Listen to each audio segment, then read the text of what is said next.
کہ ایسا گروہ جس پر دہشت گردی کے تحت پابندی ہے، جس کے دفاتر بند ہیں، جس کے بینک اکاؤنٹس منجمد ہے، جس کی قیادت گرفتار ہے، جس کو میڈیا کوریج ممنوع ہے، اگر وہ اس سب کے باوجود ووٹر لسٹوں میں زندہ ہے، الیکشن فارموں میں موجود ہے اور بیلٹ پیپر پر جگہ بنا رہا ہے، تو پھر پاکستان میں پابندی کا مطلب کیا ہے؟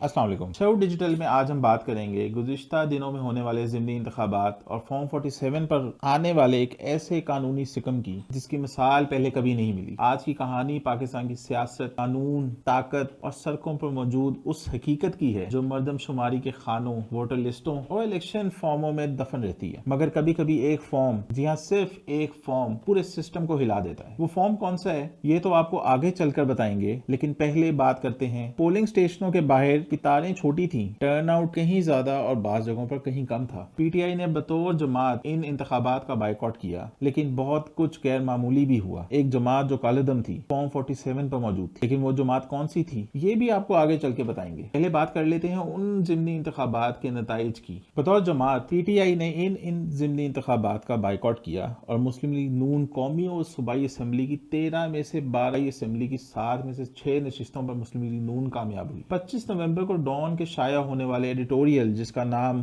ہولو وکٹری یعنی کہ کھوکھلی فتح تھا میں ہونے والے حالیہ ضمنی انتخابات کا سارا کچا چٹا کھول دیا گیا۔ ایڈیٹوریل میں کہا گیا کہ پنجاب کے ضمنی انتخابات میں مسلم لیگ نون کی یک طرفہ کامیابی اور ہری پور میں علامتی اہمیت رکھنے والی جیت بظاہر تو بڑی سیاسی فتح دکھائی دیتی ہے، مگر اسے عوامی تائید کا ٹھوس ثبوت قرار دینا مشکل ہے۔ مسلم لیگ نون کی جیت حقیقت ہے، لیکن اس کامیابی کو مقبولیت کی واپسی کا بیانیہ بنانے کے لیے جس طریقہ کار کا سہارا لیا گیا ہے اس نے اس فتح کو مشکوک بنا دیا ہے، اگرچہ اسے مکمل طور پر بے وقت بھی نہیں کہا جا سکتا۔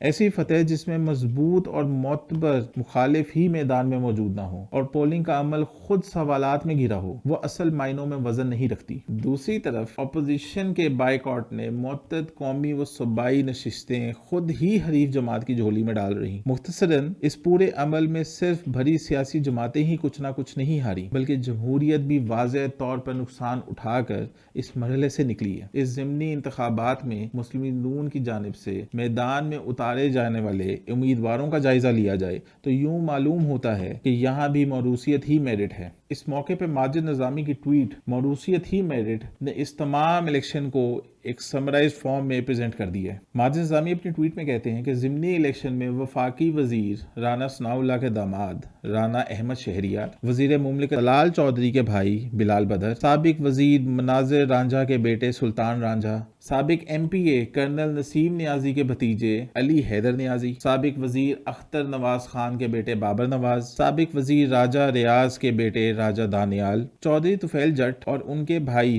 حنیف جٹ نون لیگ کے ممبر اسمبلی منتخب ہوئے، جبکہ وفاقی وزیر عطا تارر کے بھائی بلال تارر پہلے ہی بلا مقابلہ منتخب ہو چکے ہیں۔ ماجد نظامی صرف یہاں تک ہی نہیں رکے، گزشتہ دنوں وزیر اعلیٰ پنجاب مریم نواز کی جانب سے بلال رانا کو اپنے خصوصی مقرر کر دیا ہے۔ ان کے والد سابق آئی جی رانا مقبول مرحوم سرکاری ملازم ہونے کے باوجود شریف خاندان کے وفادار رہے۔ ریٹائرمنٹ کے بعد انہیں سیکرٹری پروسیکیوشن ڈپارٹمنٹ اور سینیٹر بھی بنایا گیا۔ کیا یہ سرکاری ملازمین کے لیے پیغام ہے کہ وفاداری نبھانے پر اگلی نسل کا خیال بھی رکھا جاتا ہے؟ اسی موقع پر صحافی محمد عمیر کی جانب سے بھی سابق آئی جی رانا مقبول مرحوم کے فرزند کے معاون خصوصی منتخب ہونے پر ٹویٹ کرتے ہوئے بتایا گیا کہ بلال رانا سابق لیگی سینیٹر اور آئی جی سندھ رانا مقبول احمد کے بیٹے ہیں۔ رانا مقبول پر اپنے عہدے کے دوران صدر آصف علی زرداری کی زبان کاٹنے اور تشدد کے الزامات لگے۔ 1999 کے مارشل لاء کے وقت آئی جی سندھ تھے اور نواز شریف کے حکم پر فورس کے ہمراہ ایئرپورٹ پرویز مشرف کو گرفتار کرنے پہنچے،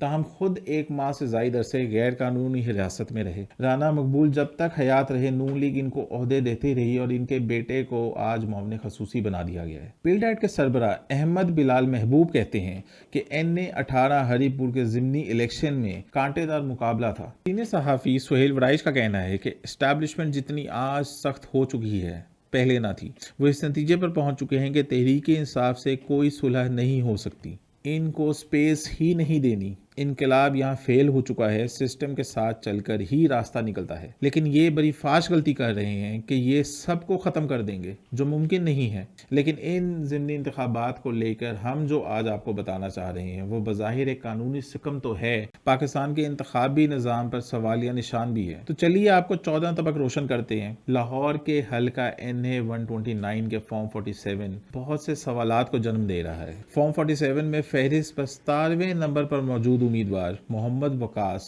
اور اس کی سیاسی وابستگی تحریک لبیک پاکستان سے ہے۔ آپ نے ٹھیک سنا، TLP کے امیدوار نے ضمنی الیکشن میں حصہ بھی لیا، جبکہ 2813 ووٹ بھی لیے۔ لیکن ٹھہریے ذرا، یہ ممکن کیسے ہوا؟ کیا TLP پر پابندی نہیں لگ چکی؟ کیا وزارت داخلہ نے نوٹیفیکیشن جاری نہیں کیا تھا؟ کیا TLP کو فرسٹ شیڈول میں شامل نہیں کیا گیا تھا؟ تو پھر کالعدم تنظیم TLP کے نام الیکشن کمیشن کی فہرست میں شامل کیسے ہو گیا؟ کیا یہ قانونی سکم کا نتیجہ تھا یا کچھ اور؟ وجہ کچھ بھی ہو، مگر یاد دہانی کے لیے آپ کو بتاتے چلیں کہ گزشتہ ماہ اکتوبر میں مرید کے مقام پر ریاست کی جانب سے TLP پر کریک ڈاؤن کیا گیا۔ پورے پنجاب سے 2700 سے زائد کارکنان پکڑے گئے۔ اس کے بعد 17 اکتوبر کو پنجاب حکومت نے TLP پر پابندی کی منظوری دی۔ اگلے دن وفاقی کابینہ نے بھی TLP پر پابندی کی منظوری دے دی اور وزارت داخلہ نے نوٹیفیکیشن جاری کر دیا کہ تحریک لبیک پاکستان دہشت گردی میں ملوث پائی گئی ہے۔ TLP کو انسداد دہشت گردی ایکٹ 1997 کے تحت کالعدم قرار دے دیا گیا اور اس فیصلے کے بعد TLP کو فرسٹ شیڈول میں شامل کر دیا گیا تھا۔ کسی بھی جماعت کو فرسٹ شیڈول میں ڈالنے کا مطلب ہے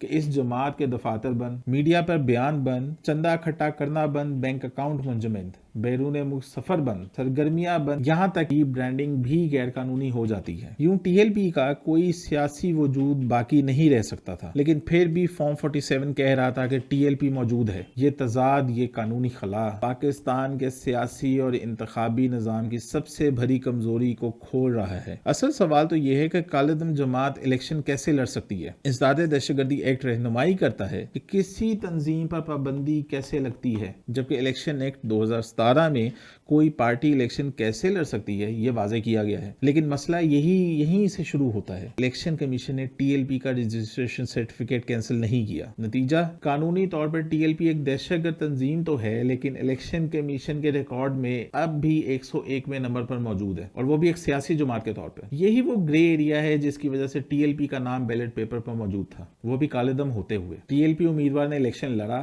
فارم 47 پر اس کا نام بھی چھپا، اور مزے کی بات یہ ہے کہ حکومت کی جانب سے گزشتہ ماہ TLP کے خلاف اقدامات کیے جانے کے باوجود کالعدم تحریک لبیک پاکستان کے امیدوار کو ووٹ بھی ملے۔ وجہ صاف ہے، الیکشن کمیشن آف پاکستان اسے ڈی رجسٹر کرنے کے لیے ایک الگ پروسیس چاہتا ہے، نوٹس، شواہد، سماعت اور پھر فیصلہ، اور یہ پروسیس ایک ماہ گزر جانے کے باوجود ابھی تک شروع نہیں ہوا۔ یہی وہ قانونی سکم ہے جس نے پاکستان کے انتخابی نظام کا سب سے بڑا تضاد کھول دیا ہے۔ حکومت نے پابندی والا نوٹیفیکیشن تو جاری کر دیا، مگر ریفرنس دائر نہیں کیا، ECP نے ڈی رجسٹر نہیں کی۔ نتیجہ یہ نکلا کہ TLP قانونی طور پر ایک ایسی جماعت ہے جو کالعدم بھی ہے اور قانونی طور پر رجسٹر سیاسی جماعت بھی ہے۔ یہی پاکستانی قانون کی سب سے بڑی حیران کن خامی ہے۔ NA 129 کے فارم 47 پر کالعدم TLP کے امیدوار کا نام تھا۔ یہ صرف ایک امیدوار کا نام نہیں تھا، یہ پورے سسٹم کی کڑی تھی، کیونکہ جب کسی کالعدم گروہ کا نام الیکشن پیپر پر آ جاتا ہے تو اس کا مطلب یہ ہوتا ہے کہ پابندی کاغذوں پر ہے۔ اگر یہی صورتحال برقرار رہی تو سوال یہ پیدا ہوتا ہے کہ کیا آنے والے عام انتخابات میں بھی TLP بیلٹ پیپر پر موجود ہوگی؟ تو فی الوقت اس کا جواب ہاں میں ہے، کیونکہ کالعدم ہونا اور بطور سیاسی جماعت ڈی رجسٹر ہونا دو بالکل مختلف چیزیں ہیں۔ اس لیے پہلے انسداد دہشت گردی ایکٹ اور الیکشن ایکٹ میں ترمیم کرنا ہوگی تاکہ کالعدم ہونے کا مطلب انتخابی عمل سے بے دخلی بھی ہو۔ فی الحال ایسا نہیں ہوا، اس لیے TLP بطور سیاسی جماعت بیلٹ پیپر پر موجود ہے۔ آج پاکستان کے سیاسی نقشے پر جو سب سے بڑا سوال ہے وہ یہ نہیں ہے کہ 13 حلقوں میں کون جیتا، یہ بھی نہیں کہ PTI نے انتخابات کا بائیکاٹ کیوں کیا۔ اصل سوال یہ ہے کہ ایسا گروہ جس پر دہشت گردی کے تحت پابندی ہے، جس کے دفاتر بند ہیں، جس کے بینک اکاؤنٹس منجمد ہے، جس کی قیادت گرفتار ہے، جس کو میڈیا کوریج ممنوع ہے، اگر وہ اس سب کے باوجود ووٹر لسٹوں میں زندہ ہے، الیکشن فارموں میں موجود ہے اور بیلٹ پیپر پر جگہ بنا رہا ہے، تو پھر پاکستان میں پابندی کا مطلب کیا ہے؟ قانون کیا ہے؟ یہ سوال اس وقت تک زندہ رہے گا جب تک قانونی سکم دور نہیں کیے جاتے۔ سننے کا بہت بہت شکریہ۔ اللہ حافظ۔